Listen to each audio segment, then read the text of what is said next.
Hello guys, welcome to my channel blog star Shiv. তো আজকে আমি যাচ্ছি ঠাকুরগঞ্জের সবচেয়ে বড় মন্দির শিব মন্দিরে বাবার মাথায় জল ঢালতে।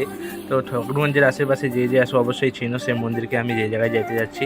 তো চলো তোমাদেরকে সবাইকে দেখাবো আজকের ভিউটা। আর আজকে আমরা যাচ্ছি হলো তিনজন। আমরা যাচ্ছি তেইপুর থেকে ঠাকুরগঞ্জ যাওয়ার যে ব্রিজটা আছে দেখতে পাচ্ছ, ওই ব্রিজটা অলরেডি কমপ্লিট হতে চলছে আর কিছু মাসের মধ্যে চালু হয়ে যাবে ব্রিজটা। তো দেখতে দেখতে আমরা মন্দিরে পৌঁছে গেলাম, বাইক স্ট্যান্ড করে আমরা মন্দিরে ঢুকে গেলাম। আর আমরা অনেক তাড়াতাড়ি চলে আসছি, তো মন্দিরে সেরকম একটা ক্রাউড হয়নি, মোটামুটি আছে। তো যাই হোক, পূজা করার অনেক সুবিধা হবে। তো চলো তোমাদেরকে মন্দিরের ভিতরে দর্শন করাই। তো সবার আগে আমরা মুখ হাত ধুয়ে ফ্রেশ হয়ে গেলাম, তারপরে এখন যাবো আমরা মন্দিরের ভিতরে।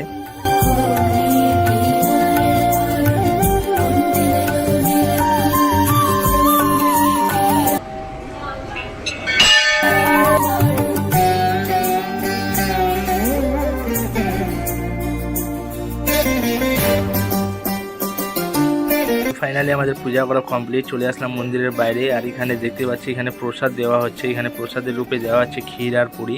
তো আমরাও ফাটাফট নিয়ে নিলাম, এখানে একটা পুরি আর অল্প পরিমাণের ক্ষীর দেওয়া হয়।